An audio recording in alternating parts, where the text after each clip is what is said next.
हिंदू धर्मात भगवान शिवाचे ज्योतिर्लिंग अत्यंत पूजनीय मानले जाते. संपूर्ण भारतभर 12 प्रमुख ज्योतिर्लिंगे आहेत, ज्यांना शिवशंकराच्या साक्षात शक्तीचे प्रतीक मानले जाते. ज्योतिर्लिंग म्हणजे तेजस्वी आणि स्वतःच्या प्रकाशाने उजळणारे शिवलिंग. प्रत्येक ज्योतिर्लिंगाचा इतिहास, दंतकथा आणि भक्तांसाठी असलेले महत्त्व वेगळे आहे.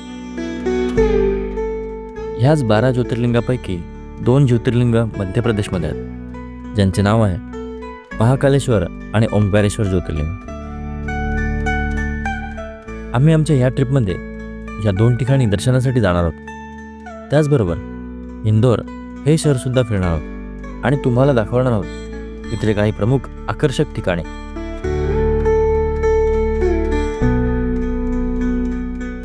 चला आजच्या या व्हिडिओला सुरुवात करूयात.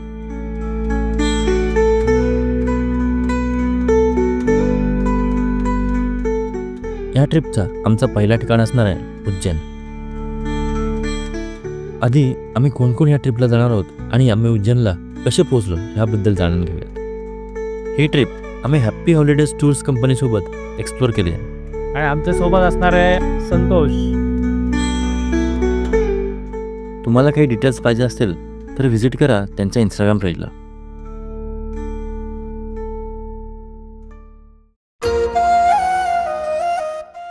ही आहे माझी फॅमिली आणि ही आहे माझ्या मावशीची फॅमिली. तर असे आम्ही 8 जण ह्या ट्रिपला चाललो आहोत. मुंबई सेंट्रलवरून रात्री 8:55च्या ट्रेनसाठी आम्ही पेणवरून 4 वाजता निघालो.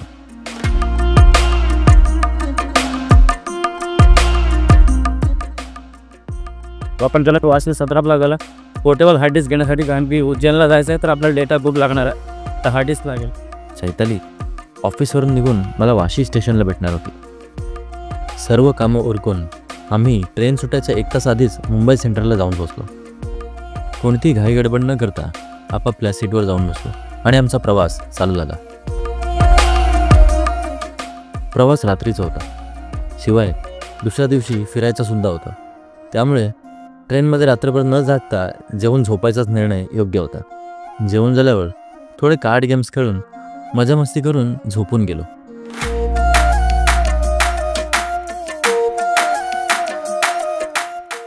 ट्रेनचा प्रवास हा आरामातच झाला, त्यामुळे दुसऱ्या दिवशी थकावट जाणवली नाही.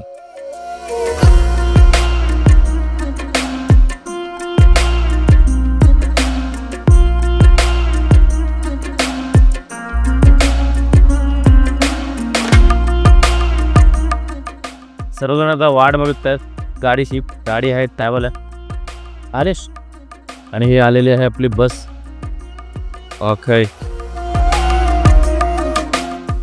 आता ही ट्रॅव्हलर बस 3 दिवस आमच्या सोबतच असणार होती, त्यामुळे इथे फिरण्यासाठी गाडी शोधायचं टेन्शन नव्हतं. स्टेशनवरून थेट हॉटेलला चेक इन करायला गेलो. हॉटेलवर आम्ही 2 रूम्स घेतल्या होत्या. प्रशस्त बेड व AC रूम्स, प्रत्येक रूम 4 जणांसाठी पुरेशी होती आणि हे सर्व हॅप्पी हॉलिडेजनेच मॅनेज केलं होतं, जे की पॅकेजमध्ये इन्क्लूड होतं. फ्रेश होऊन हॉटेलवरच मस्त सकाळचा नाश्ता करून लगेचच महाकालेश्वरच्या दर्शनासाठी निघालो. उज्जैन शहराचा इतिहास अत्यंत प्राचीन आणि महत्त्वपूर्ण आहे. उज्जैनला प्राचीन काळी उज्जैनी असे म्हणत. उज्जैन हा काळ गणनेचा प्रारंभ बिंदू म्हणून ओळखला जातो. हे भगवान शिवाच्या 12 ज्योतिर्लिंगापैकी एक असलेल्या महाकालेश्वर मंदिरामुळे प्रसिद्ध आहे. हे मंदिर नागर शैलीत बांधले गेले आहे. शिवलिंगाचे वैशिष्ट्य म्हणजे ते दक्षिणाभिमुख आहे. दक्षिणाभिमुख शिवलिंग केवळ शक्तिशाली आणि कालाचं आधिपत्य असलेल्या महाकालाशी संबंधित असते. महाकालेश्वर मंदिराची विशेष ओळख म्हणजे दररोज पहाटे होणारी भस्म आरती. या आरतीत भगवान महाकालाला राखेने अभिषेक केला जातो. ही राख धार्मिक दृष्टिकोनातून शुद्ध मानली जाते आणि मृत्यूवर विजयाचे प्रतीक आहे. भस्मारती पाहण्यासाठी भाविकांना आधीच नोंदणी करावी लागते. उज्जैनमधील महाकालेश्वर ज्योतिर्लिंग हे संपूर्ण भारतातील 12 ज्योतिर्लिंगापैकी एक विशेष ज्योतिर्लिंग आहे. येथे भगवान शिव स्वतः काल स्वरूपात विराजमान आहेत, म्हणजेच महाकाल. ह्याच मंदिराचे आणखी एक अनोखे वैशिष्ट्य म्हणजे महाकालेश्वर शिवलिंगाचे दररोज बदलणारे स्वरूप. महाकालेश्वर मंदिरात प्रतिदिन 3 वेळा विशेष पूजा अर्चा आणि शृंगार केला जातो. पहाटे भस्म आरती होते आणि त्यावेळी महाकालेश्वराला बाल स्वरूपात सजवले जाते. येथे भस्माने शिवलिंगाचे अभिषेक आणि शृंगार केला जातो. असे मानले जाते की यावेळी शिवलिंगावर भस्म लावल्याने अनंत शक्तीचा संचार होतो. दुपारच्या पूजेमध्ये महाकालेश्वर युवा रूपात विराजमान असतात.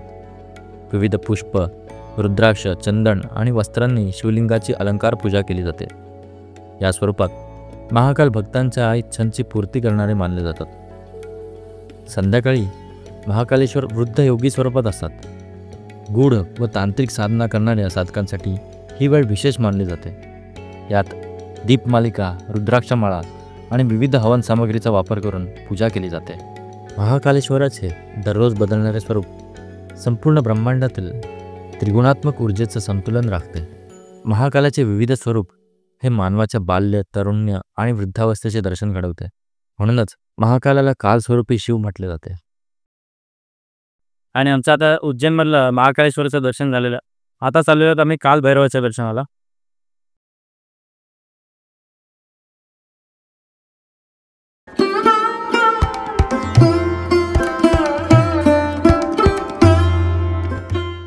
उज्जैन हे प्राचीन आणि पवित्र नगरी असून येथे अनेक ऐतिहासिक आणि धार्मिक स्थळे आहेत. गडकालिका मंदिर हे त्यातील एक अत्यंत महत्त्वाचे मंदिर आहे. हे मंदिर देवी कालीच्या शक्तिपीठांपैकी एक मानले जाते आणि विशेषतः तंत्र साधनेसाठी प्रसिद्ध आहे.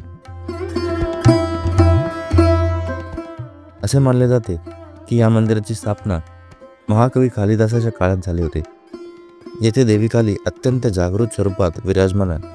देवी गडकालिकेच्या रौद्र आणि उग्र स्वरूपाची पूजा मुख्यतः शक्ती उपासक आणि तंत्रसाधक करतात. येथे अष्टमी आणि नवमीच्या दिवशी विशेष पूजा आणि हवन केले जाते. श्रावण महिना, नवरात्र आणि दीपावलीच्या काळात येथे हजारो भाविक मोठ्या श्रद्धेने येतात. गडकालिका मंदिर केवळ एक धार्मिक स्थळ नसून तांत्रिक उपासना, शक्तिपूजा आणि संस्कृत साहित्याच्या गौरवशाली परंपरेचे केंद्र आहे. देवी गडकालिकेची पूजा भक्तांना संकटांपासून मुक्ती आणि यश प्राप्ती देणारे मानले जाते. त्यामुळे भाविक आणि साधक या मंदिराला विशेष श्रद्धेने भेट देतात.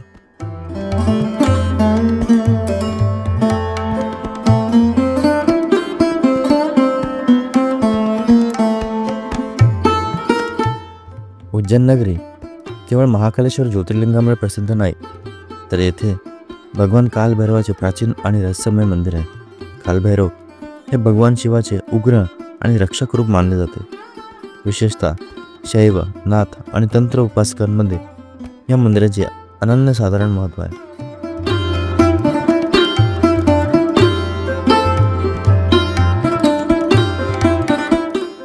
या मंदिराचा इतिहास अत्यंत प्राचीन असून असे मानले जाते की हे मंदिर महाभारत काळातील आहे. उज्जैन ही अवंतिका नगरी म्हणून प्रसिद्ध होती आणि येथे राजा विक्रमादित्याच्या काळातही कालभैरवाची पूजा केली जात होती. स्कंद पुराणानुसार भगवान शिवाने कालभैरवाला उज्जैनचे रक्षणकर्ते क्षेत्रपाल म्हणून नेमले होते. परमार राजवटीच्या काळात या मंदिराचा विस्तार आणि पुनर्बांधणी झाली. कालभैरव हे भगवान शिवाचे उग्र स्वरूप असून त्यांना काळ आणि मृत्यूचा स्वामी मानले जाते. या मंदिराचे सर्वात मोठे वैशिष्ट्य म्हणजे भगवान कालभैरवाला मद्याचा नैवेद्य अर्पण केला जातो. भक्त मंदिरात नैवेद्य अर्पण करतात आणि आश्चर्याची गोष्ट म्हणजे ते मद्य मूर्तीच्या तोंडात अर्पण केल्यानंतर गायब होते. ही परंपरा प्राचीन काळापासून चालत आली आहे आणि यामागील गूढ अद्याप शास्त्रीयदृष्ट्या स्पष्ट झालेलं नाही. उज्जैनमधील कालभैरव मंदिर हे एक रहस्यमयी आणि अद्भुत स्थान आहे. भगवान कालभैरव हे रक्षण करते, संकट हरते आणि तंत्र साधकांचे ईश्वर मानले जातात. येथे येणाऱ्या भक्तांना भयमुक्त जीवन, शत्रुनाश आणि सिद्धिप्राप्तीचा आशीर्वाद मिळतो. मद्य अर्पणाची परंपरा या मंदिराला इतर कोणत्याही मंदिरापेक्षा वेगळे आणि वैशिष्ट्यपूर्ण बनवते. म्हणूनच हे मंदिर भक्तांसाठी श्रद्धा, भक्ती आणि रहस्य यांचे एक अद्भुत केंद्र आहे.